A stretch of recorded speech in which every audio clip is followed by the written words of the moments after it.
sports fans, and welcome back to another episode of Short Sports. We're doing a Mak Attack episode on soccer/football, focusing mostly on the Euros tournament that is occurring right now. And today I am joined with my lovely co-host, Erica. How's it going, Erica? What's up, Mac? Hi. I'm excited. It's been too long. I know, yeah, it's been crazy long. And today we have our special guest, soccer expert, legend of the game, TomDac. How's it going, Tom? Going good. Thank you very much for having me up.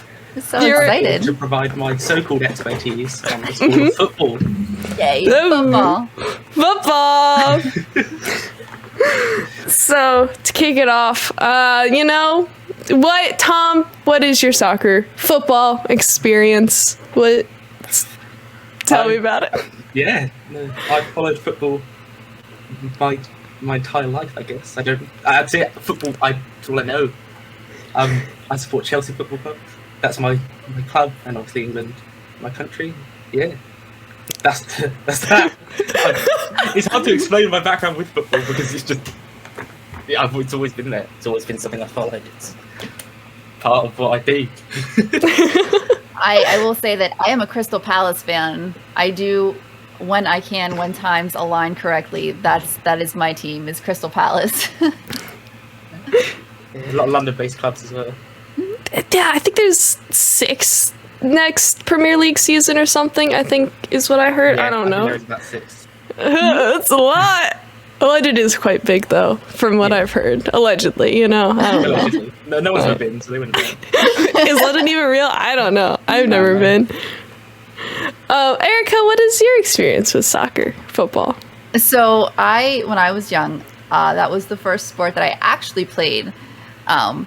Until my doctor was like, hey, you're not allowed to play sports anymore because your joints are all weird and stupid. And yeah, here's a note saying you're not allowed to play anything anymore, which was super unfortunate. But hey, that's another story for another time.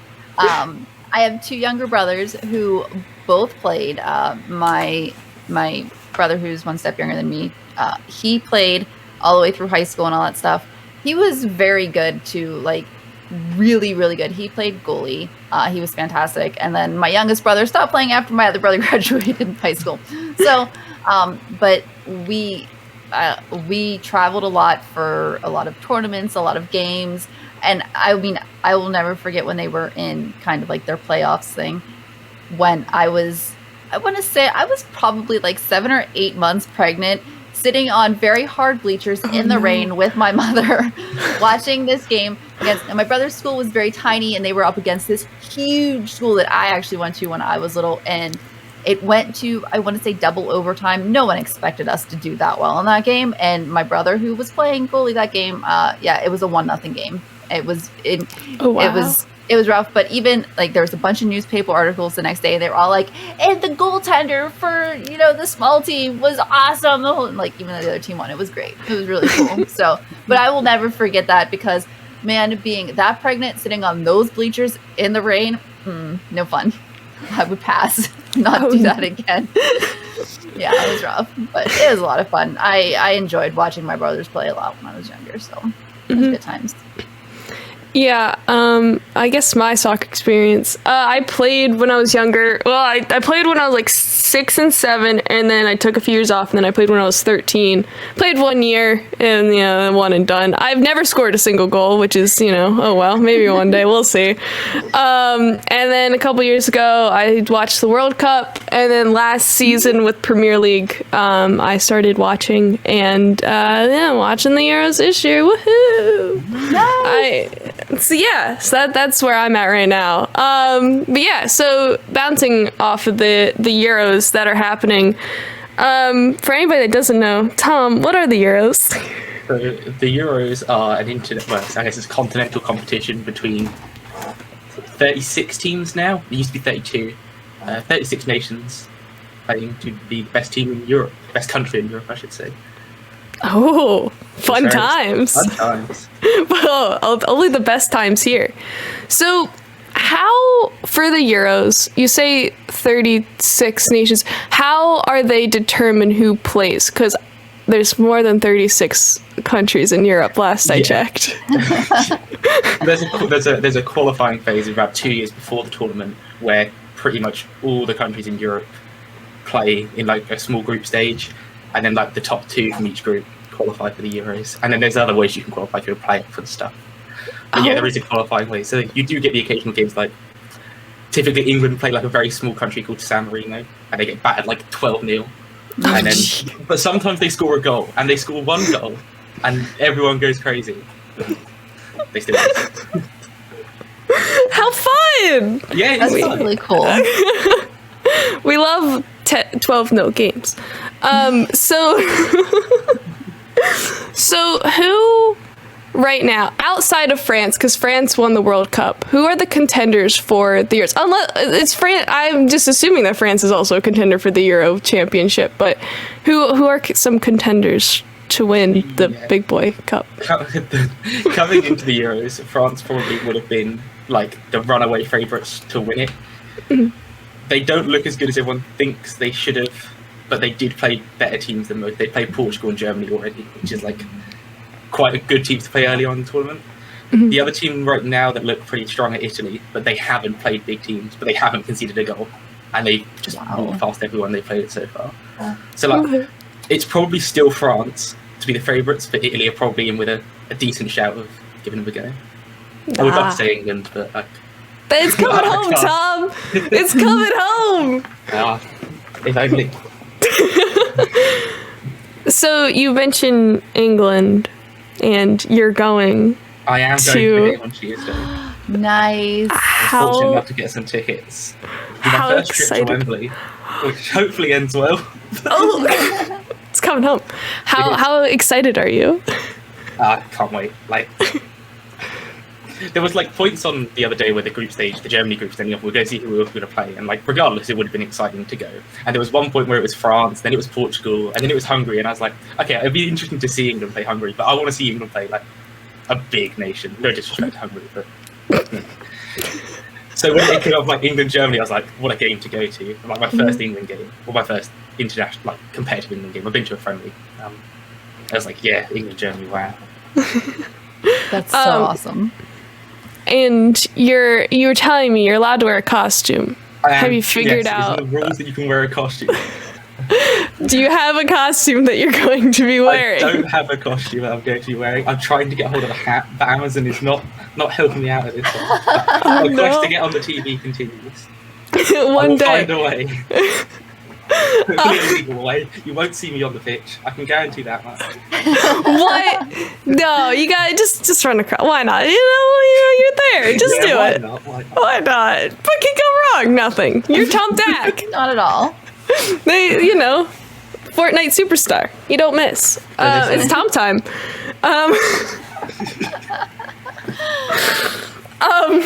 So what has been your favorite game so far from the Euros tournament that you've watched, or most exciting, or just maybe the favorite and most exciting? The France-Germany game. No, sorry, the France-Portugal game the other day that was 2-2 was probably the best game so far because of how much there was riding on it. And like it being the last game in the group, people were constantly like 1 second they qualified, 1 second they haven't, and then it was going back and forth. So that was a really good one. Other than that, Denmark had a really good game the other day when they won like 5-1.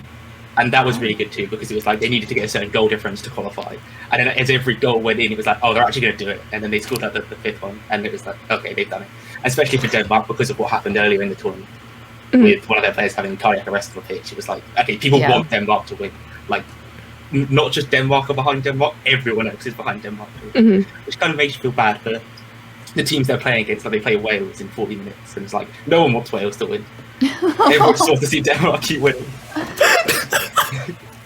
Yeah. You heard it here first, folks. No one wants Wales to win. Nobody.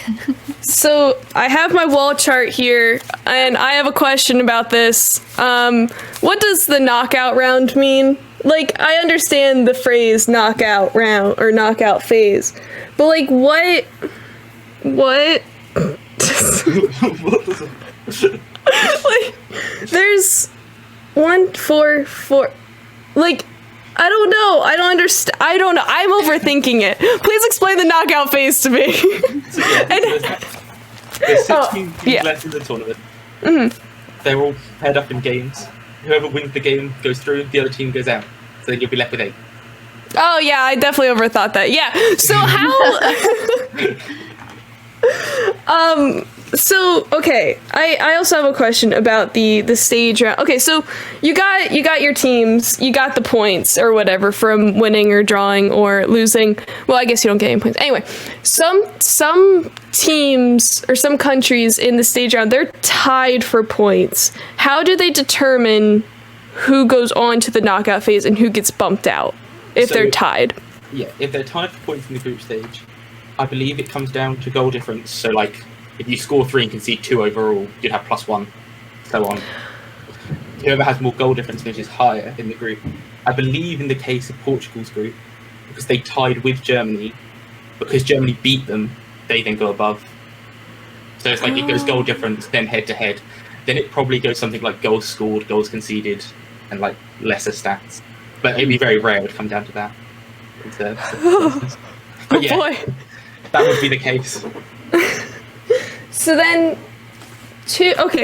okay. So it's 16. There's 6 stages. Some stages, I think, if I looked correctly, like some stages only had 2 countries go on. Some stages had like 3 countries go on. How did they determine whether it's 2 or 3 countries? So this tournament is the first time, because they've had 36 instead of 32. The 4 best third place teams across all 6 groups go through, which is really difficult to explain because it's kind of stupid in and of itself. So they basically put all the third place teams next to each other, and the top 4 would go through. So if you had 4 points, you would have gone through. But if you had 3 points, you might have gone through depending on the other groups. They basically expanded the tournament this year to let more nations in. It makes it difficult to explain and harder to understand, and maybe for a worse tournament because there's less big games. But also there's a couple more fairy tale stories, like Hungary almost got out of that group, which in like a typical year they wouldn't stand a chance of beating France, Portugal, Germany.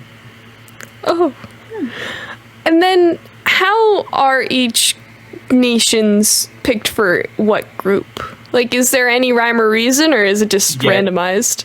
No, so that's based off qualifying. So, like, if you finish top of your qualifying group, you'll be a first seed, and then second, third, fourth, and then it's all done at random, put into a pot, pull them out, groups. So yeah, that's how you get like the strange instances where like the France, Germany, Portugal group, they all end up in the same group. So one of them, I want to say it was probably Germany, messed up in qualifying, so they dropped down a couple seeds, and then they all happen to end up together just by chance. Now, I don't think did Croatia go on? Oh, they did. Yes, they did. They're written in. Do you think we'll see another France versus? Oh, they're on the same side of the bracket. Forget it. Well, wait. Do you think we'll see another France versus Croatia final? Because wasn't that the World Cup final? Was that? Yes, that was the World Cup final. Yep, for 2018. Yeah. We won't because they're on the same side of the bracket. They're on the same side. There is a chance they do play each other again though. France plays Switzerland, I think, who they should beat, and Croatia plays Spain, and Spain have been pretty bad this tournament, and Croatia could beat them. So in that case, you could see a rematch of the World Cup final. Oh, that would be pretty cool. That'd be cool. Dude, a little throwback 2018, you know? Throwback 2018. Yeah. The Croatia are a lot worse now than they were then. Oh no. So I would imagine France would probably run away with that one. Hear me out, Tom. It's gonna be good. You never know. Famous last words. Yeah.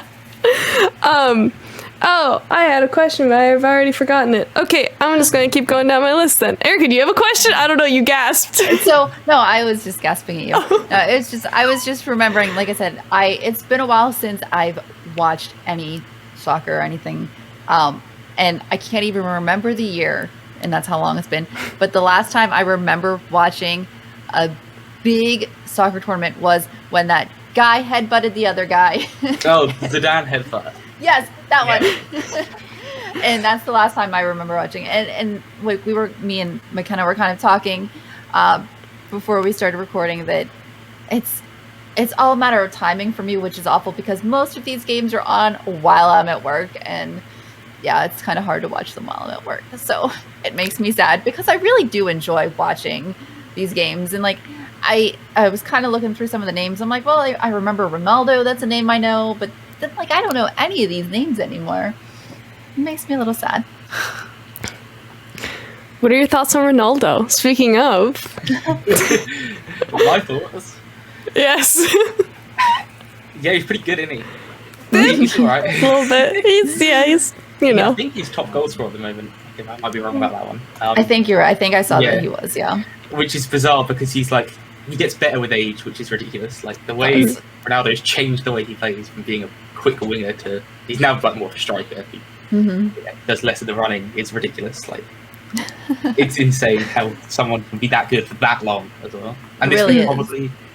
he'll probably make the World Cup next year, but that will probably be his last international tournament. And I think he's but I think he's tied the international goal record now, so he needs one more to go clear of whoever it was. Wow. Which he'll do, like, well, probably in a matter of hours. But I think Portugal play tomorrow, so he'll probably score again. Oh my god. Oh my god. Impressive.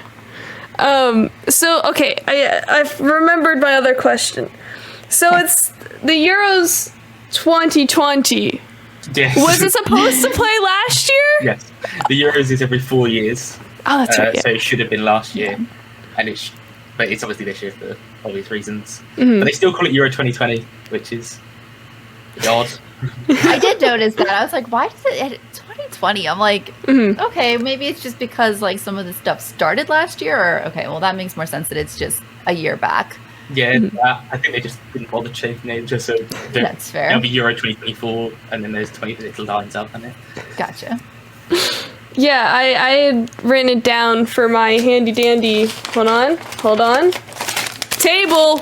Whoa! And, it's color coded and everything. I love tables. And I wrote 2021 because see, I've got all my points and everything, and players and coaches. And that's it's going to be useless when the group stage is over. So it's rendered useless. Well, I guess the players and the coaches and whatnot. Anyway, I digress. But, I wrote 2021 at the top because I just assumed it's 2021. It's going to be, the UEFA European Championship 2021. It's not. It's 2020. Anyway, okay, so Those look like some great gel pens. I just want to point that out. oh, they're lovely. Hold on, I'm going to tell you. Oh, now I can't even find one. Here it is. Love Hold on. those. We're going to talk about pens for a second. The Papermate Inkjoy. Yep. Same ones I use at work. Yep. I love those so I love much. these pens. I knew that's what they were. Let me tell you what, Tom, how do you feel about stationery?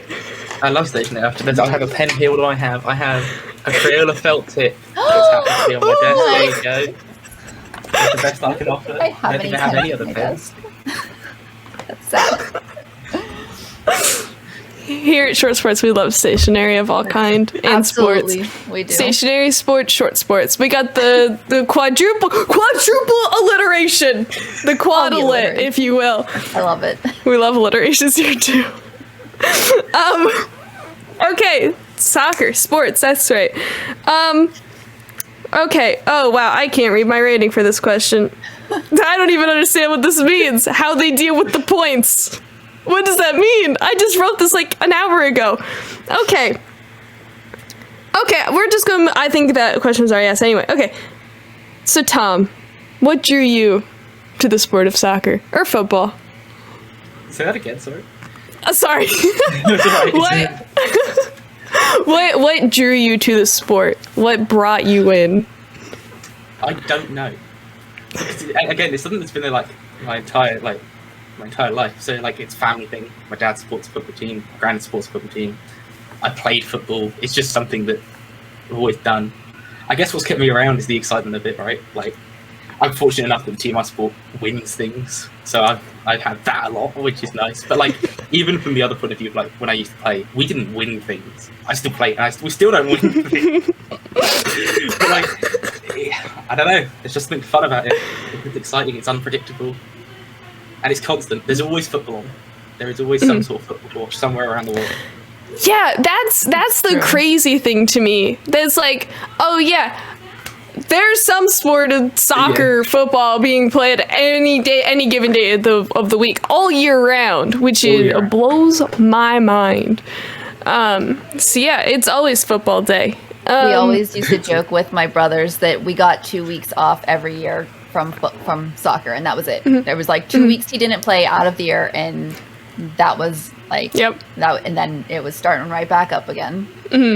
Yeah, my cousin played soccer like through university, and it's like, yeah, he was always either practicing, had games, and then he, like, when you come home, he was like a travel team, and it's like, oh my god, he's, you know, there he is, there he goes, goodbye. Soccer. I've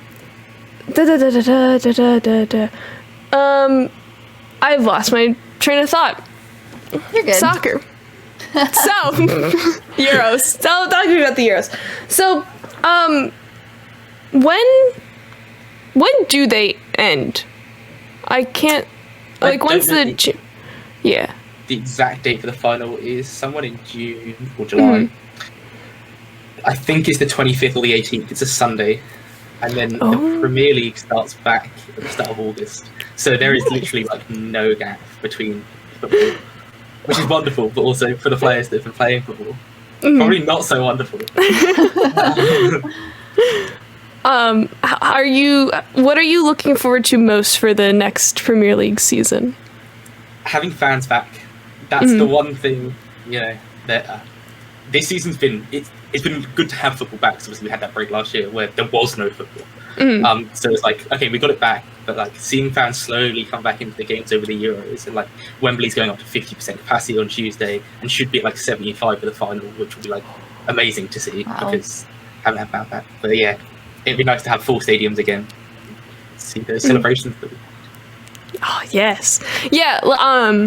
I had mentioned that I started watching Premier League last year, and it was like, I think the first game, England's game last week, was the first game that I've watched where there was fans in the stadiums, and it was magical. It was crazy. Just hearing the noise was insane. And whenever it was 1-0 England, and whenever England scored, it was so loud. It was great. It was like, I got goosebumps, and I'm you know, across the pond, as they say. But yeah, I'm excited to hear the noise and whatnot, and just hearing all of that. Do you have plans to attend a match or two? I would love to go back to Chelsea at some point. I've been a couple times. I went at the end of 2019, just before, well, I guess a few months before everything shut down again. And at that point, like, I went and I was like, I'm going to go more. Like, I need to make sure I go more. And obviously, no one was going. So, yeah, like, I've caught the bug of going to football now. Like, it's not something because I live in Southampton, Chelsea, and London. I do often, but like, I want to get up there as much as possible next season. But I'd imagine tickets will be quite hard to come by because everyone's going to be rushing back in, which is good. That's it. Do you think, so we're gonna stick with the Premier League for a sec. The Champions League. Well, I guess that's not Premier League specific. Anyway, Champions League, is that played every year, or is that another thing that's like on a random cycle, or not random? Yeah, the Champions League is played every year. Okay. Do you think they'll go back to back? Do you think Chelsea will go back to back? Yeah, why not? Yeah, they will. I have no doubts in my mind Chelsea are going to win it again. 2022, back-to-back Champions League. No hesitation. No hesitation, not at all. Not a doubt in my mind. No. Pulisic, he'll win it all. He'll win it all. Captain America. Captain America, Pennsylvania. Tom's not from Pennsylvania, but Erica and I are. You know, that's Pennsylvania. Shout out Hershey. I don't know why I said it like that. Hershey, Pennsylvania. Woo woo. So okay, now I'm stuck on the Champions League thing. We're just going all over soccer today, you know, European soccer specific. Soccer. What's the Champions League? The Champions League abroad is the club equivalent of the Euros. So it's a European competition that consists of club football as opposed to national football. So it's your club, Barcelona, Real Madrid, Juventus, Chelsea, Bayern Munich, from all around Europe. They come together, they play a group stage, they play a knockout, and then eventually somebody becomes champions of Europe. So, from what I'm gathering, are all the European soccer tournaments like stage group, knockout, and then the bracket? Yeah. Yeah. How Interesting. Okay. It's really cool because, I mean, as we all kind of know that I'm more of the hockey person, and we have, like, you play best of 7. It's interesting just to see how the different sports really go into how they handle their, like, you know, big matches and stuff like that. I love it. It's super cool. Yeah, because it's like, so yeah, hockey is best of 7, and then also basketball is best of 7. Like every single round, dude. I feel like the playoffs have been going on for forever. Anyway, but and then like football, American football, it's one and done more or less once you get to the Super Bowl playoffs or the conference, whatever that's. It's all of them, because then you have the wild card game, then you have all the like the conference division finals, conference finals, and it's all one and done. Sports. Let me tell you what, there's a lot of rules. There are so many rules.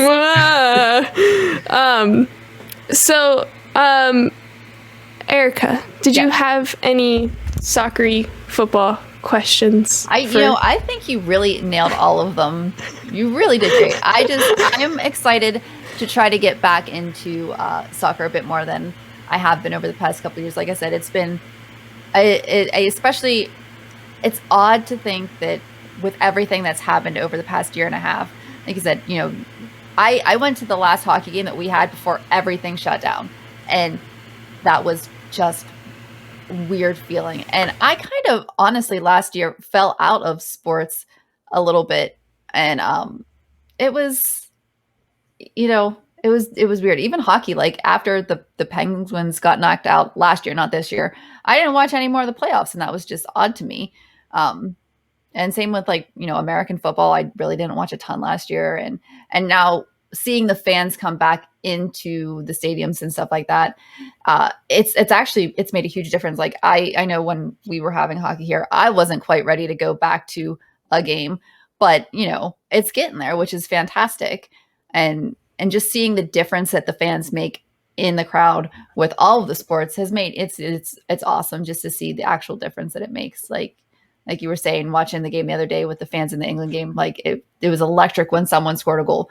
That's kind of how it is here. And I'm excited to see just how everything kind of turns out. So maybe I'll actually get to catch a couple of these games. Yay. Soccer. Yeah. Soccer. Yeah. I'm personally very excited to watch the rest of the Euros and the Premier League, and I'm dabbling into the MLS. You know, there you go. Union. I'm dabbling. I'm dipping my toes in. The Philadelphia Union. Philadelphia Union. I know Pittsburgh has the Riverhounds, but I don't know exactly where they fall into any soccer group. But I know we have them. Yay! And they play on this little field that's like right off of this scary street. So maybe I'll try to watch some games. I'll have to find someone to take me because I'm not going to go by myself. It's in a sketch part of town.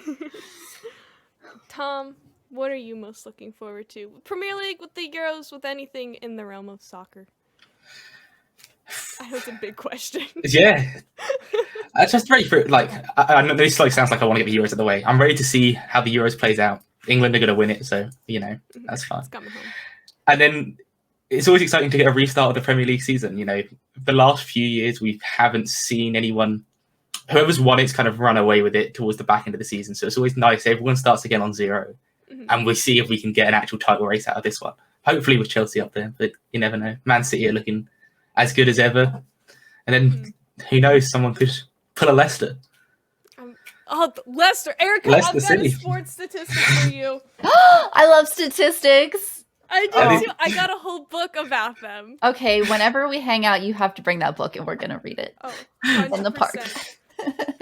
Okay. Leicester City. So Premier League title winners, that is the title of this page. Okay, here's your fun fact. Leicester City, who were nearly relegated in 2014-2015, were 5,000 to 1 to win the league in 2015-2016, the same odds as Elvis Presley being discovered alive. Whoa. That's what? That's crazy. That's wow. My favorite stat in that book so far. Like I said, I was always a Crystal Palace fan whenever I started watching, and currently in a house with a Liverpool fan, but we won't Ooh. say yeah. But shh, don't hold that against me, please. Crystal Palace. I got to get a jersey this year. I talked about it last year. I got to get a jersey this year. Yeah, I need to figure out which club I'm supporting, and then I'm going to get a jersey. There's a lot. Okay, there's a team this year that was bumped up to Premier League Ooh. called Brentford? Yeah, Brentford. And they have a little bumblebee. They do have a It's bumblebee. really cute. That's amazing. I'm really tempted to support them. They play, I think, the first match of this year against Arsenal. I think. Yeah, I think so. Oh, yeah, Ella Sports. Look at me go. But yeah. I mean, I picked Crystal Palace because, I mean, it's Crystal Palace, and then I just, you know, all went downhill from there. Tom, why Chelsea? That's another Is the team my granddad supported. Oh. That is typically the only reason. There is also a case to be made that they were very good when I was growing up, and they still are. So that probably played into factor because my dad is a Leeds fan, and they were very bad. They just come off of being quite good. They went through some financial troubles and went all the way down the divisions. So maybe in a different world, I'm a Leeds fan, but fortunately not. Not in this world. No, not this one. If I personally don't have any more questions. I feel like I've. You did good. You did great. You were great with your questions. Questions. They were good. Yay. So if there's no more questions, I think that'll wrap up this episode of Short Sports / Mak Attack. Sounds Whoa! On the Euros. So yeah, Euros. Yay, Euros. We'll have to do another soccer episode. Maybe when Premier League and all that starts. I think that'll be fun. Yeah. Sounds good. Great. I'm Yeah. hyped. So Tom, where can the good people find you? The good people can find me on Twitter at TomDac99 if they so desire to hear more of my sports ramblings. Yeah, that's about it, really. Erica, where can they find you? You can find me at Ambelina on Twitter or Our Magical Neighborhood, where we talk about happy things, me, Makenna, and our other dear friend, Hoodie. And yeah, doing more sports stuff. Sports for sports. Yep. And you can find me at PotterPants212 on Twitter, and then there's a link in my bio that has everywhere else you can find me. All the million places you can find Makenna. That's gonna be the book I write. All the million places you can find Makenna. Alliteration. Yeah, I'm on board. You can also find the podcast at Short Sports Pod on Twitter, and there's a link in that bio to the YouTube channel. And we're also on Anchor and Spotify. Well, Anchor will send you to all the other, like Spotify and other places to find the podcast. Yep. But yes, thank you for checking out this episode. Go watch them sports. Yeah. That's the outro I'm going with. I like it. It works. It's good. Go watch them sports. Watch the sports. Watch the Perfect. sports.